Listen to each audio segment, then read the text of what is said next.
Leo Tolstoy wrote the definitive judgment on Christianity in his book, The Kingdom of God is Within You. You should read it. If you can remain conscious and mindfully absorb the arguments Tolstoy makes about nonviolence, it will forever change your view of humanity.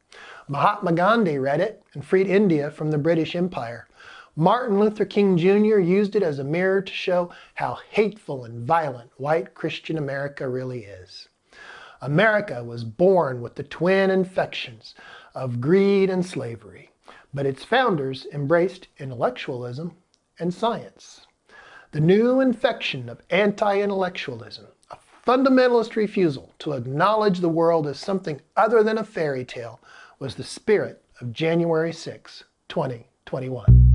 At heart, I am an atheist. The God of the Bible is too small for our universe. Even a child can see it. We live in a time when we can measure atoms, see billions of galaxies and trillions of stars.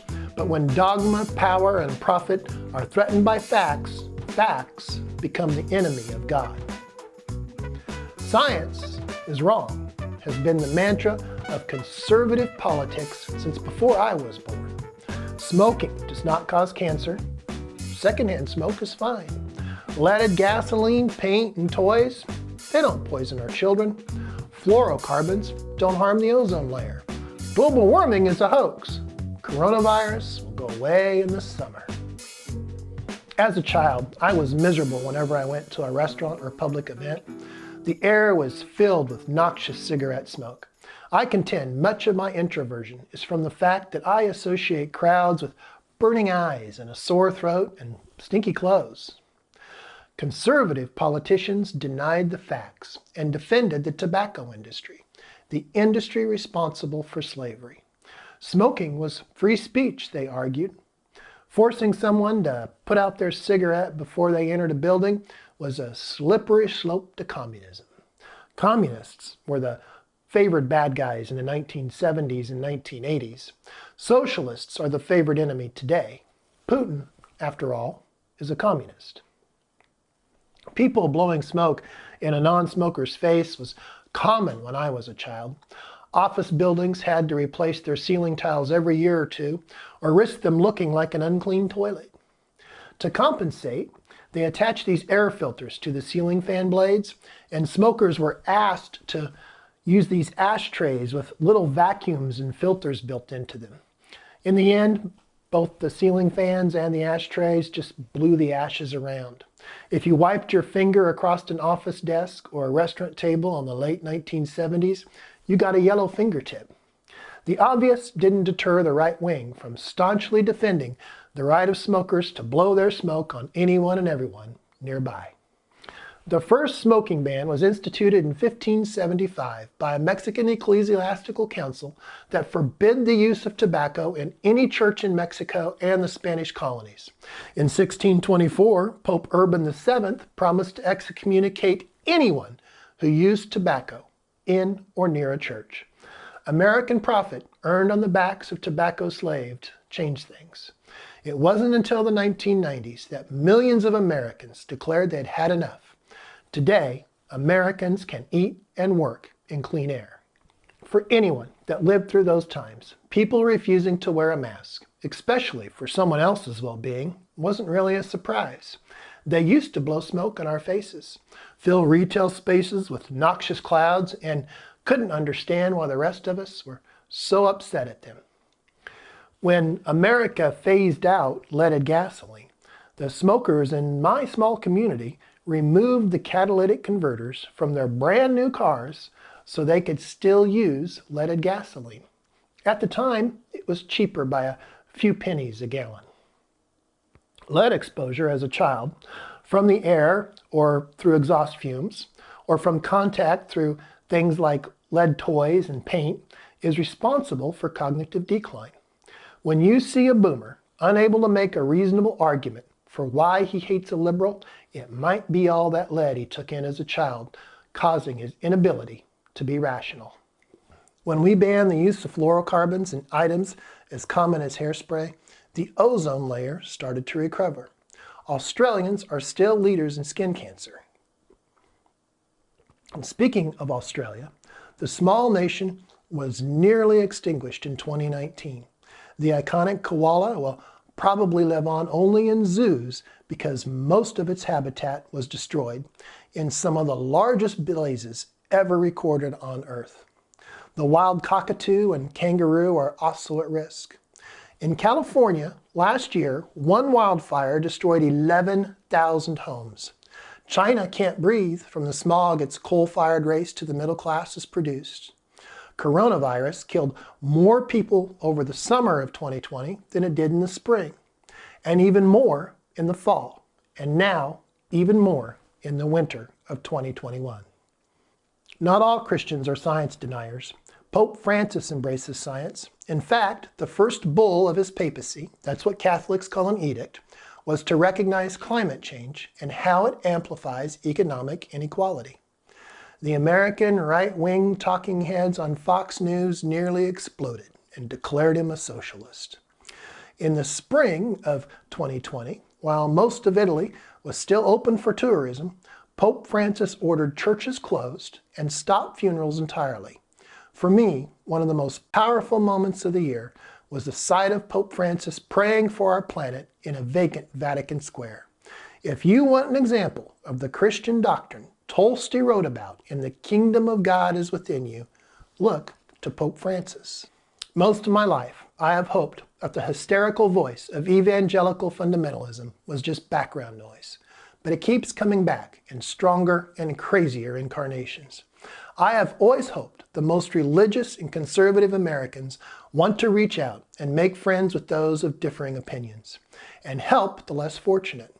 Several years ago, after Francis became Pope, I even saw a survey that said 60% of Catholics wanted the church to focus on their obligation to the poor over culture war issues, such as abortion and same-sex marriage. 2016 taught us a valuable lesson, however. Behaving like a Christian doesn't get votes. The religion that succeeds, that becomes president and holds both houses of Congress, is one of divisiveness, not inclusion. Raising money means getting out the base. Getting out the base means using Christian dogma for partisan agendas. Divide the electorate between us and them, between the saved and the sinner, the socialists and the patriots, the believers and the infidels, even if the infidels are fighting the fires, feeding the hungry, and warning you of future harm. In America, today, evangelical Christianity is nothing but a handful of wedge issues, tightly bound in the fist of a right-wing power grab. January 6, 2021 wasn't a surprise for anyone that has watched an episode of the 700 Club. The pussy-grabbing Donald Trump is everything Pat Robertson has preached against his entire life. Pat blames hurricanes and earthquakes on the type of sins Trump brags about. Given a natural disaster, Pat has always been the first to blame the people of the nation or the state for their reprobate life. The disaster was God's hand working to bring his people home. But since Trump promised and gave Pat a conservative majority on the Supreme Court, he sold his soul to the lion. Being an evangelical in America has nothing to do with faith. It's a matter of how you vote, regardless of how you behave. The science and gospel denial we saw in 2016 and 2020 did not spring up from nowhere. The infection started by proclaiming teachers as bad citizens who are takers that teach evolution and deny creationism. Education is a liberal conspiracy that is taking children away from God. Science denial is good politics, and if your soul or even your nation burns in the light of it, well, that's the price conservative right wing is willing to pay. Remember the drumbeat of Hillary's emails?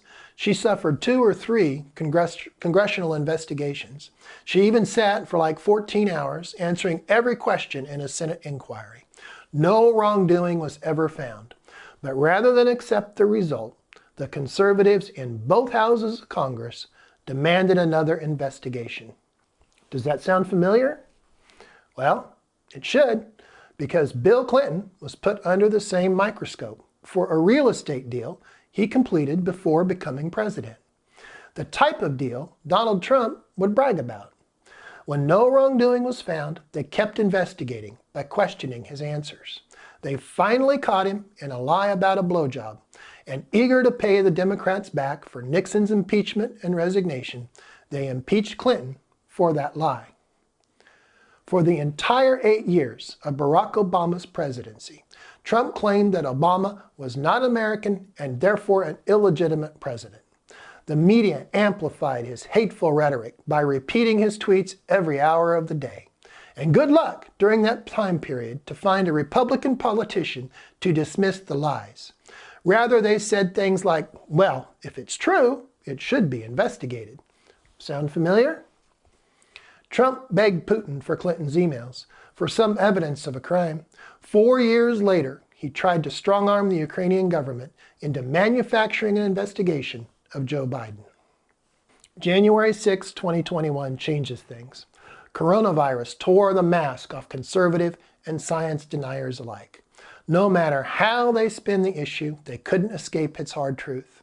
But despair is a hungry beast, and faced with the largest popular vote election loss ever, facts had to pay. The right-wing QAnon insurrectionist that invaded the People's House on January 6, 2021 didn't suddenly appear this year. They were nurtured by conservative politicians that needed the mob to stop hating government long enough to vote. Whenever you hear a pundit say, the Republican Party is a big tent, this is what they mean. They mean the Republican Party welcomes white nationalists, the Ku Klux Klansman, the flat earther, and even the anarchist. Reagan called them the silent majority and masked his true agenda with evangelical support. The Bible Belt, after all, used to be known as the largest producer of tobacco on the planet. This group is not a majority, and they are rarely silent. But in our backward system of choosing a president, they are enough. The Republicans were happy with this arrangement. If a wannabe slave owner got out of line, they just sided with their friends across the aisle to remove him. And it's been successful. In my lifetime, there have been 6 Republican presidents and 3 Democratic presidents.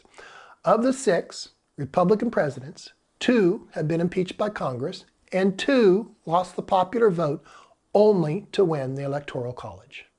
Both of those losses have been disasters. Bush lost by 500,000 votes, proudly proclaimed he had a mandate to lead, and failed to defend our nation from the worst terrorist attack until this year.